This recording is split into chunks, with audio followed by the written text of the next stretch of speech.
Hi there, it's James Woody Woodburn here. I'm the head of Fat Tail Investment Research and publisher of a remarkable investment advisory called Strategic Intelligence, written by the one and only Jim Rickards.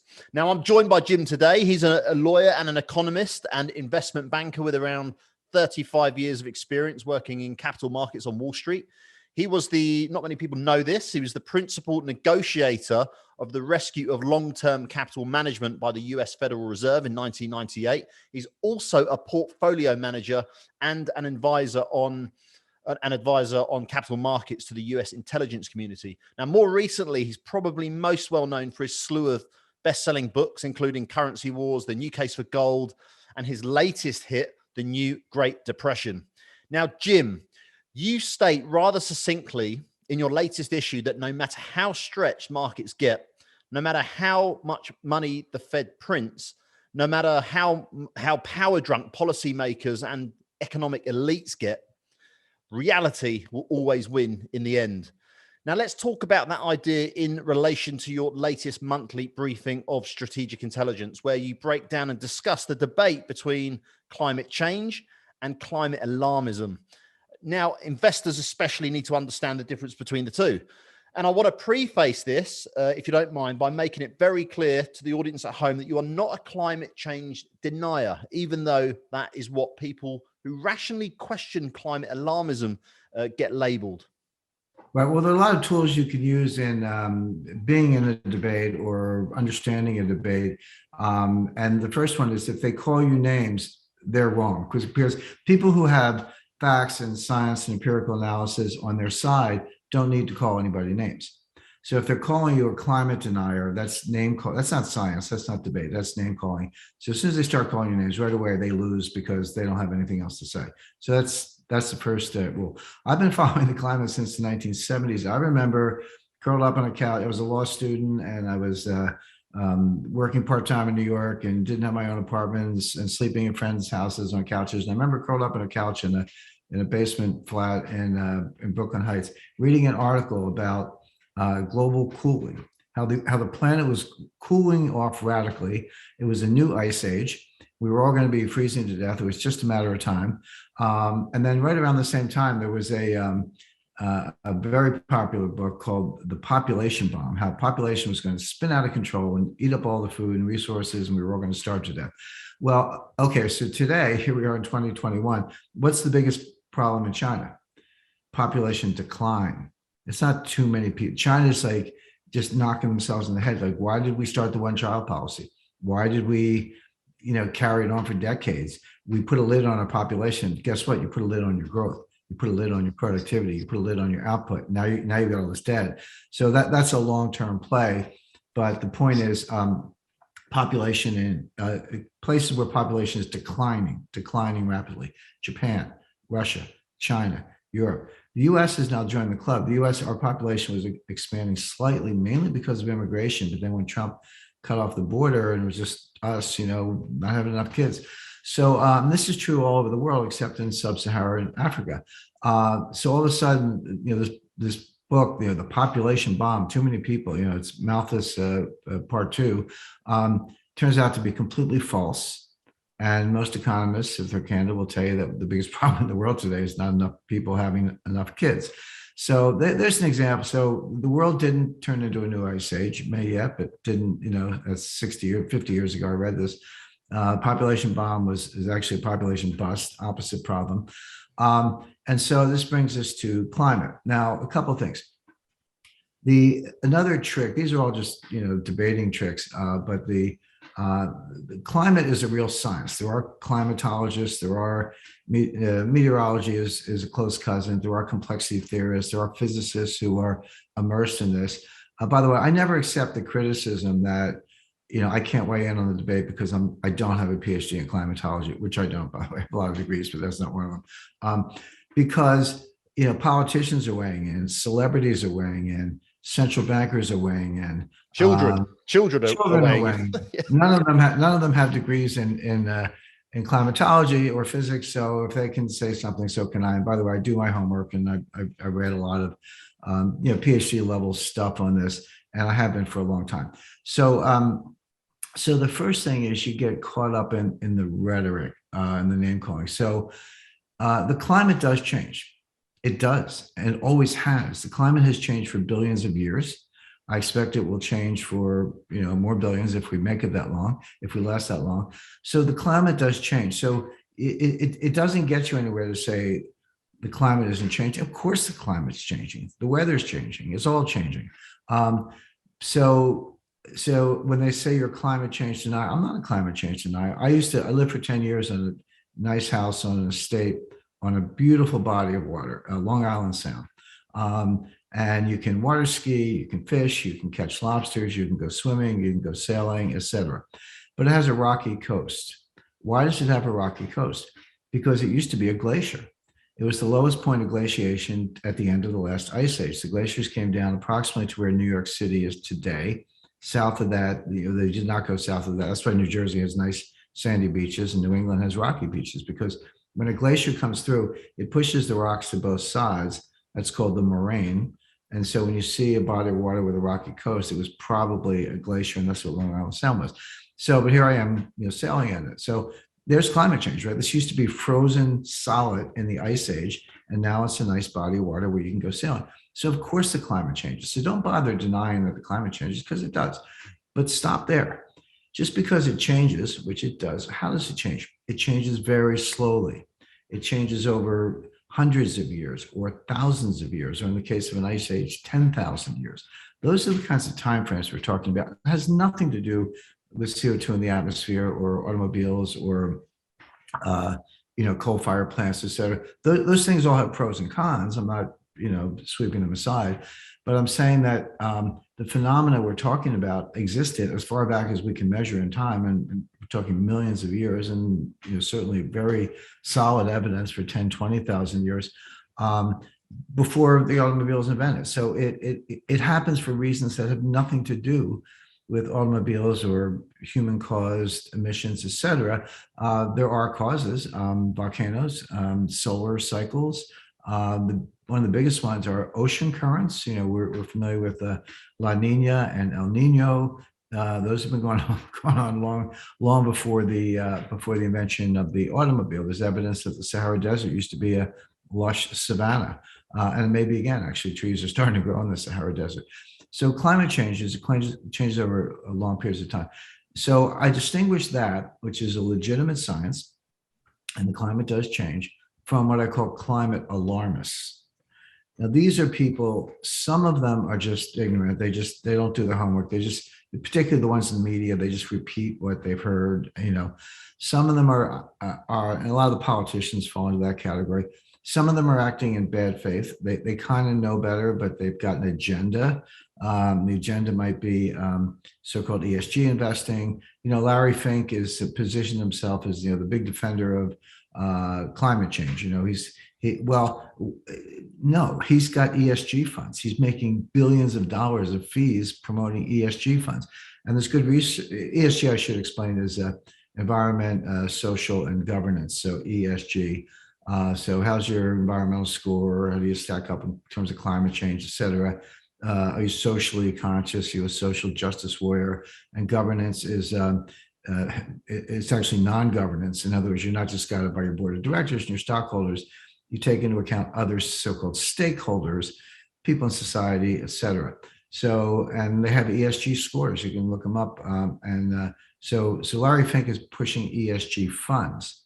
By the way, there is a lot of evidence that ESG funds do not perform regular mutual funds or highly diversified. They're not worse, but they're not better. They kind of go along with the S&P 500. But man, can you make, and he does, billions of dollars in fees promoting ESG funds. So Larry Fink's kind of a little bit of a phony in that regard. I mean, I don't know what he actually believes, but I do know that he's got a big financial vested interest in talking this stuff up. So what triggered the most recent issue that you referred to, Woody, was this whole shootout on the ExxonMobil board of directors, which came to pass just about a month ago, maybe 6 weeks ago at this point. And I have some insight into it. Don't want to go into a lot of detail, but I certainly I've looked behind the curtain a little bit. I'll put it that way. So last winter, this hedge fund but a small hedge fund. We're not talking about, Millennium or Caxton or Bridgewater, one of these guys. A small hedge fund, newly formed. The guys had some seasoning.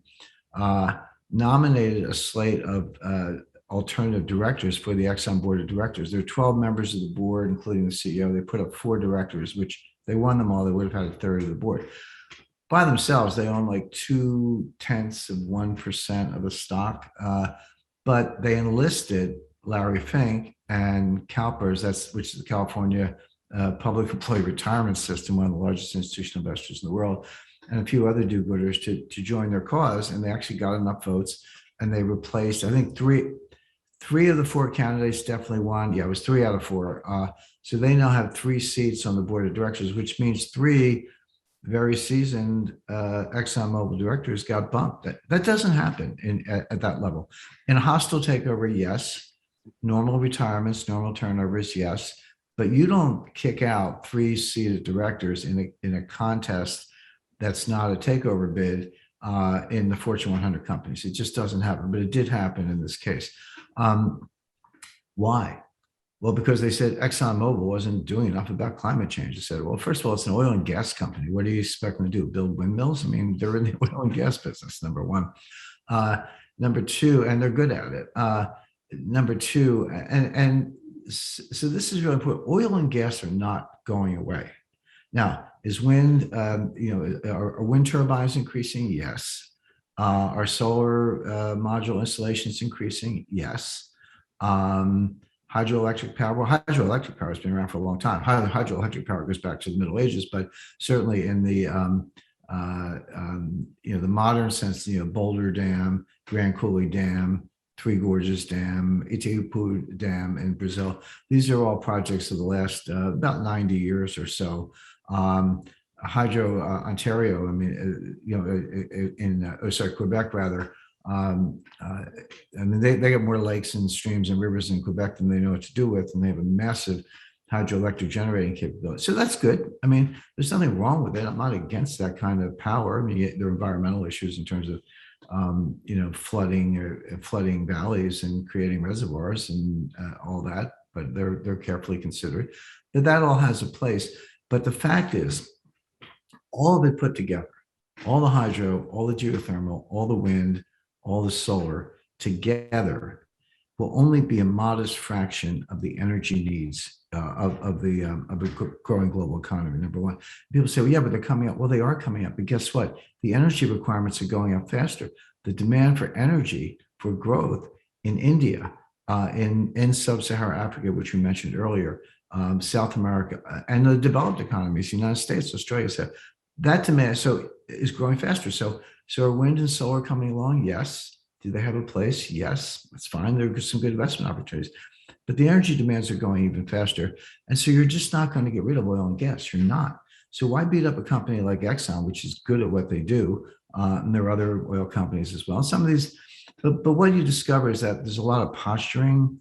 There's a lot of what we call virtue signaling. Like I'm going to do something to make me seem like the good guy, even though, in substance, I haven't done anything, but, it's a press release or et cetera. So just to kind of go over some of the science. And when I say, I almost hesitate to say science, because science has been bastardized. Science has been politicized in very destructive ways. When I grew up, science was over here. You had math and physics and chemistry and empirical method and Francis Bacon and experimentation, and scientists had political opinions just like everybody else, but you didn't politicize the science. That's completely gone.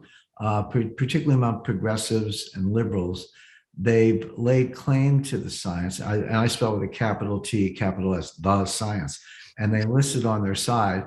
Most of them can barely spell the word science, but what they're enlisting is pseudoscience, fake science.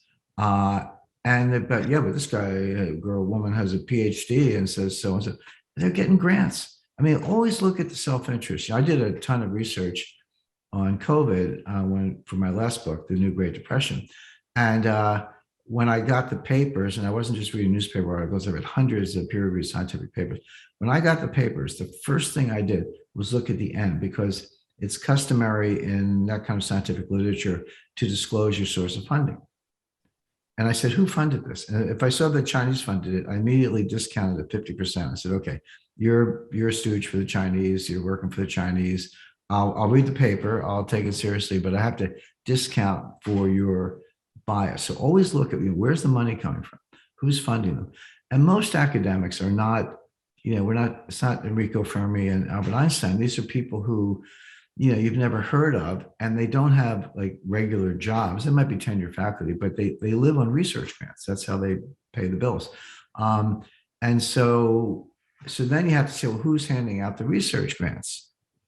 Well, it's the Gates Foundation, it's George Soros, it's the Rockefeller Foundation, et cetera, all of which have been taken over by these progressive interests, or in Soros's case, he is the progressive interest. So if you get with the program and you're willing to say the world's coming to an end in 10 years, by the way, that phrase, the world's coming to an end in 10 years, existential crisis, they said 10 years, 30 years ago. They said 10 years, 20 years ago. They said 10 years, 10 years ago. And AOC, what's her name? Alexandria Ocasio-Cortez. She's the leader of the squad. She's the super progressive.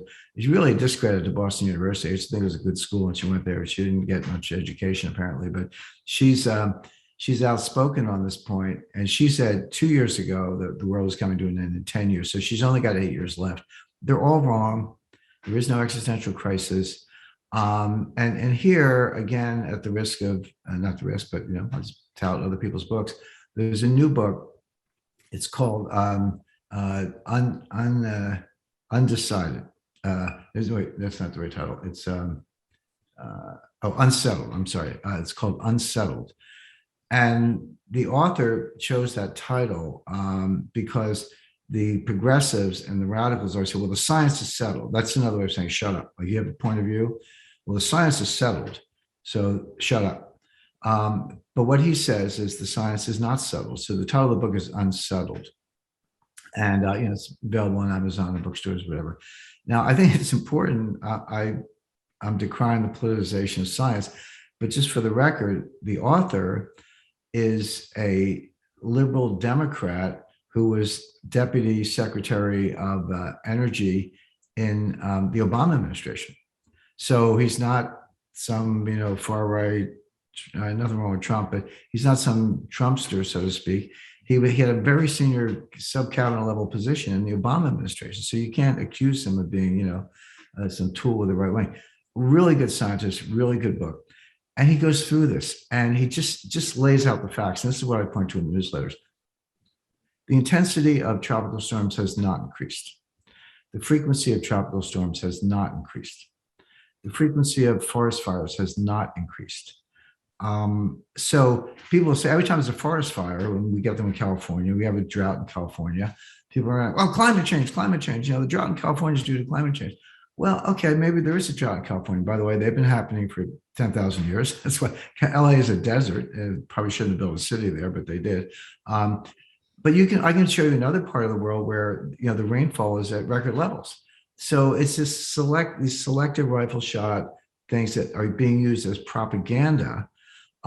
Forest fires have not increased. They're bad. They happen, but they're not more frequent. Actually, a lot of the forest fire events, not increases, but just events, are attributable to bad forest management because they don't, clear out the underbrush and clear out the trees, some of the trees every now and then. So one thing that is true, but you have to put it in context. I called Jillian Tett. She has a column called Moral Money. Anyone who labels themselves moral, you want to take a close look. And I've met Jillian a couple of times. So she had a big column in the FT that just said an exact quote. I put this on Twitter. I said, sea levels are rising rapidly due to climate change. That's a paraphrase, but that's what she said basically. And two things. Number one, sea levels are rising, but they're not rising rapidly. The rate, as near as they can determine it, is about 7 inches per century. So in the year 2221, you won't even be able to get your feet wet with the amount of sea level rising. They're not going to inundate cities. They're not going to flood the New York subway system. These islands are not going to be underwater. Sydney will be just fine, Melbourne, etc. In other words, and by the way, this has been going on for 100 years. We have a place called the Battery. It's at the tip of Manhattan, and they actually have a sea level gauge, and they've been measuring this with a high degree of accuracy for over 100 years. And what they show is that sea levels have risen, but very slowly. It started over 100 years ago. That's when they started the measurements. So it had nothing to do with CO2 emissions, nothing to do with automobiles, nothing to do with carbon-based fuels, oil and gasoline, because it predates all of that. And then with the introduction of those things, the tempo did not change, which means that whatever's going on with CO2 emissions, of course, there are CO2 emissions, they did not increase the tempo. It's just like, 7 inches every 100 years. It's been going on, and maybe that'll reverse, but maybe not. But the point is, so sea levels are rising. They're not rising rapidly, and they're not rising because of climate change or CO2 emissions. So Jillian was wrong on 2 out of 2 important facts in her sentence. I called her misinformation, but it's MS period information, because Jillian is misinformation. But she's like one of the top editors of the FT. The FT is probably the highest circulation, most well-regarded financial newspaper in the world. There are other good ones, but they're probably number one. And she's one of their senior editors and has a whole series of columns devoted just to climate change and similar topics. She's not a nobody. She's a global celebrity. So for her to put stuff like that out that's just factually garbage, and you can prove it. It's not like opinion, or we're having a debate here. It's like, no, we have the measurements, we have the data. And that's what's pointed out in this book, Unsettled. So the people say, well, property damage is going up in hurricanes. Well, property damage may be going up. The storms are not worse, but if billionaires are putting mansions on sandbars where they don't belong, yeah, you're going to get some property damage, but that's not because of the storms. It's because you're an idiot to build a mansion on a sandbar. That has nothing to do with climate change. That just has to do with stupidity, which we can't really control. So and I could go on and on, but without belaboring the point, we have accurate data. We have. Oh, by the way, I spent a lot of time in the article you mentioned, Woody, explaining how the climate change models are actually constructed, because they say, well, the models say this, that, and the other thing. If you read these, I have these reports. I guess I should spend money on this. Some of them are like 900 pages. If you want the truth, you have to go to page 875 in the footprint, or the footnote rather, in fine print footnote. I mean, that's a footprint, but in the footnotes, and it'll say something like, "But everything we just said in the last 100 pages is just speculation. Actually, it looks like this." Well, good luck reading all that stuff. That's one thing that your fellow editor Nick raises too. Like these guys, they model. There's so many models, not just for the climate alarmism debate. It's economic models to predict interest rates or whatever it may be. Invariably, they are always wrong.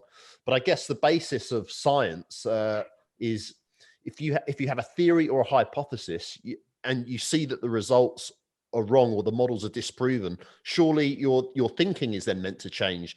But Nick points out that doesn't seem to happen. It's like you said with AOC, like it's 10 years, it's 20, it goes from 20 years to 10 years. I think even in the Glacier National Park, there used to be signs up saying the glaciers are going to be no more in the year 2020. It's now 2021. There's still glaciers here and they've had to remove the signs. Like I say, we're not saying that they're not changing, but I thought you were going to say the signs were knocked down by the glacier, but give it enough time. By the way, we always hear that Greenland is melting. The latest readings show that Greenland is gaining ice very rapidly. And they'll show some ice shelf in Antarctica, and they'll have like time-lapse photography, and the ice shelf will shrink and melt and fall off and turn into icebergs or whatever. And say, see, global warming. But they don't show that on the other side of Antarctica, the ice shelf has doubled. And it's expanding. So, okay, one part's melting, another part's expanding. The total glaciation is about the same, or maybe expanding slightly. Antarctica is not melting. Greenland is not melting. They're actually adding ice in some parts, and other parts may be melting. But that's normal. That's all normal. And it's been made out to be this existential crisis. So then So you can get that far pretty easily if you look at good sources. And this book, Unsettled, is an excellent source by someone who's kind of on the left, and so you can give him more credibility because he's not certainly has no political motivation to kind of not be very straightforward about the data. Is the planet warming? Maybe very slightly. But maybe that could reverse. Seeing more information, maybe it's cooling, but let's just say it's warming slightly. Is that because of our CO2 emissions increasing? Yeah, that's pretty clear. Are increasing CO2 emissions the cause of a slight global warming? They really don't know, because there are many other causes. The causes interact. There's some human activity that causes the planet to cool, which are aerosols. I'm not saying spray the atmosphere with aerosols the way Bill Gates does, but that's the human activity that actually tends to cool the planet down a little bit.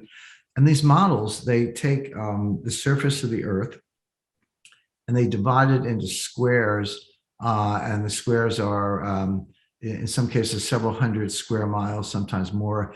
But I looked at the math, or I did the math on this, and there's something like 3 million squares. So turn the Earth into a grid with 3 million squares. But then each square extends 30 miles into the atmosphere, because that's how big the atmosphere is.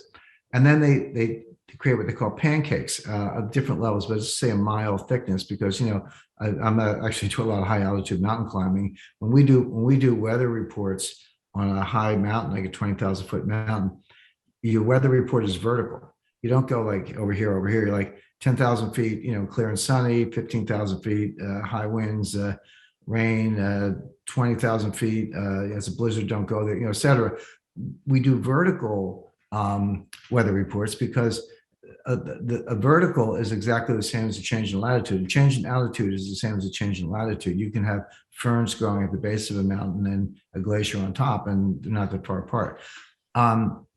So this grid, millions of items in the grid, each one 30 miles deep, divided into like 30 pancakes of 1 mile each. So again, you do this math, you're into billions of pancakes.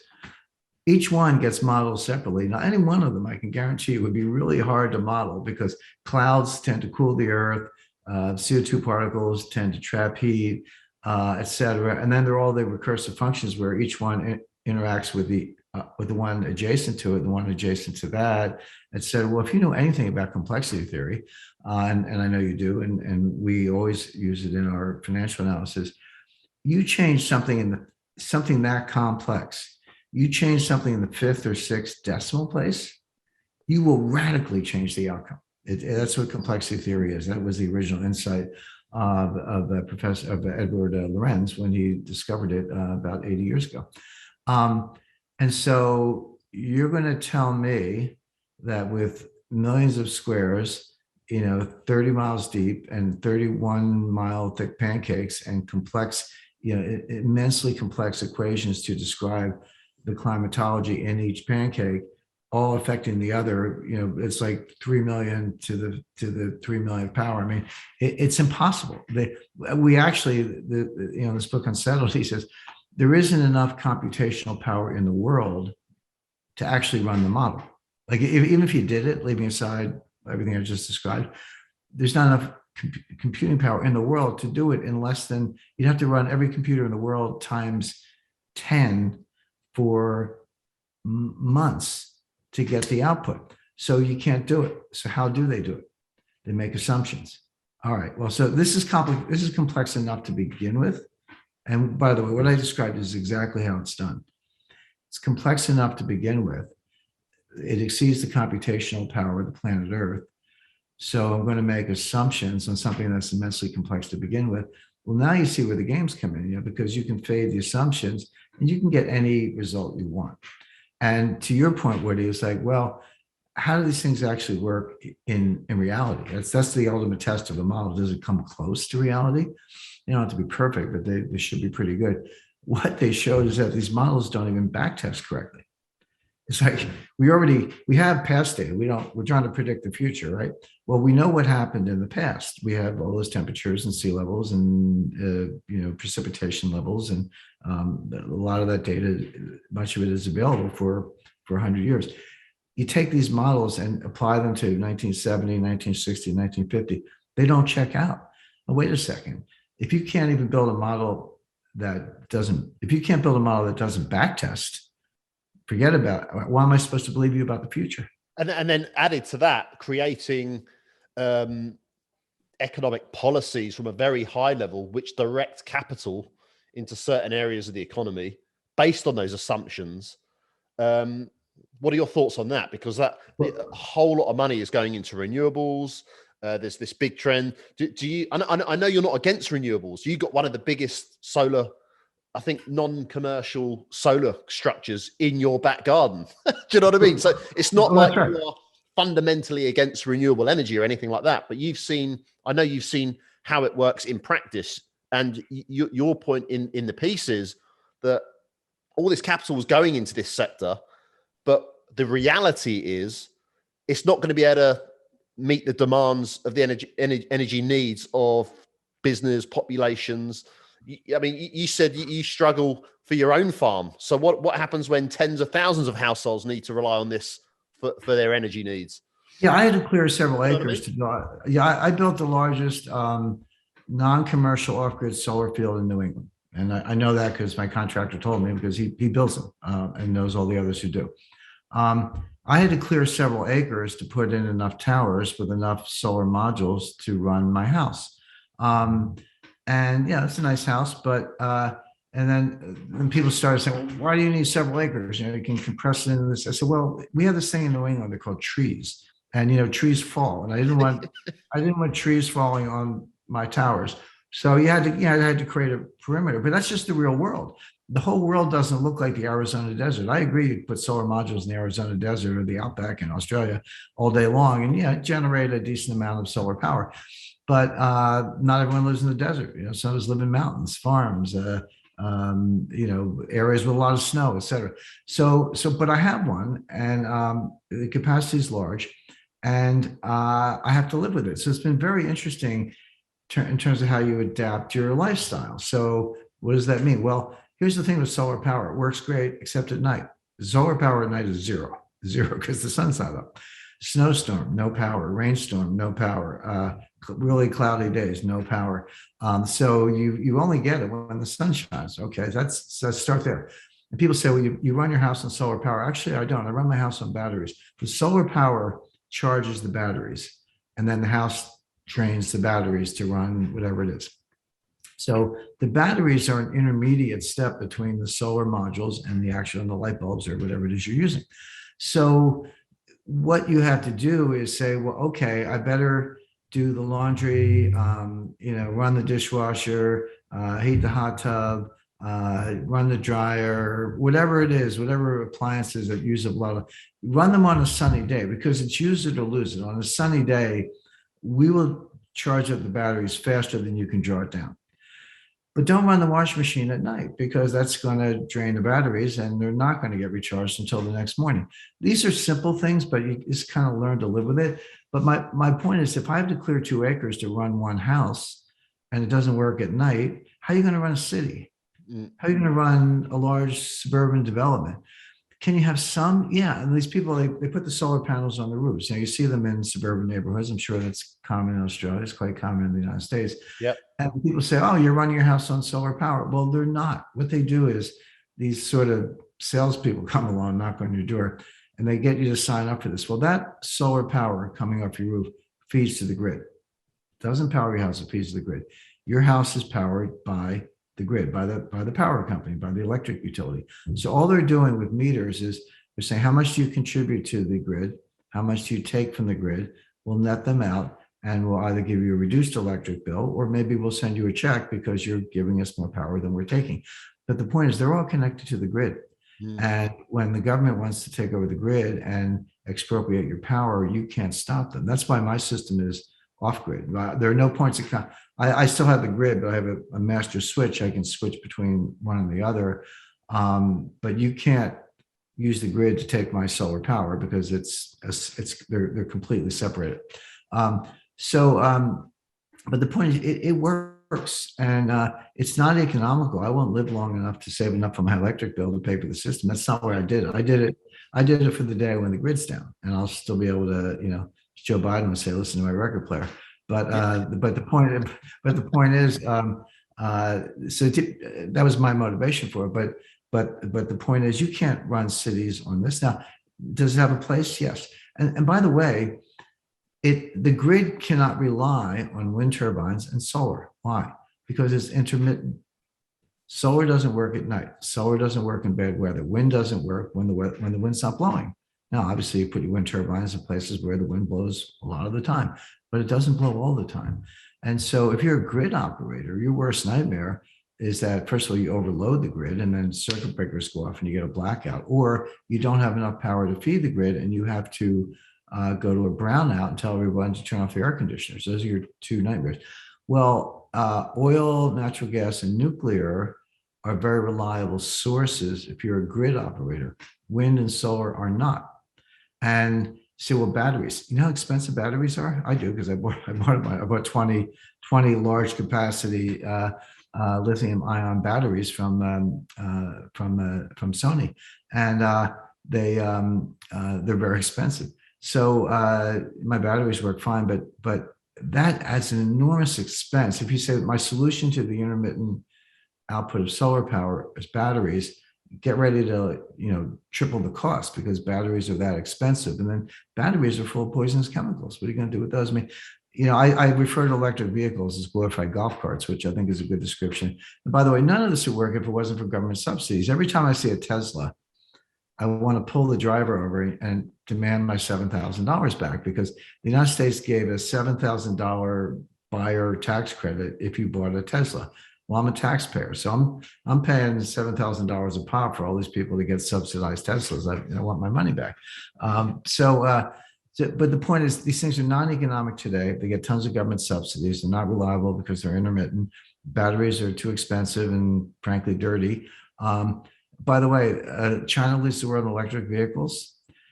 Do you know that? I'm sure you do. More than 55% of the energy in China comes from coal-fired plants. Mm-hmm. And China's, and they buy a lot of coal from Australia, and China's building new coal-fired plants. So every time you plug in a Tesla, you might as well shovel some coal into a furnace, because that's where do people think the electricity comes from? It doesn't fall out of the sky. Well, it does if it's solar, but it doesn't fall out of the sky. In China, it comes from coal-fired plants. In the United States, coal is still a significant component. It's more like 20%. It's still a significant component of our energy output.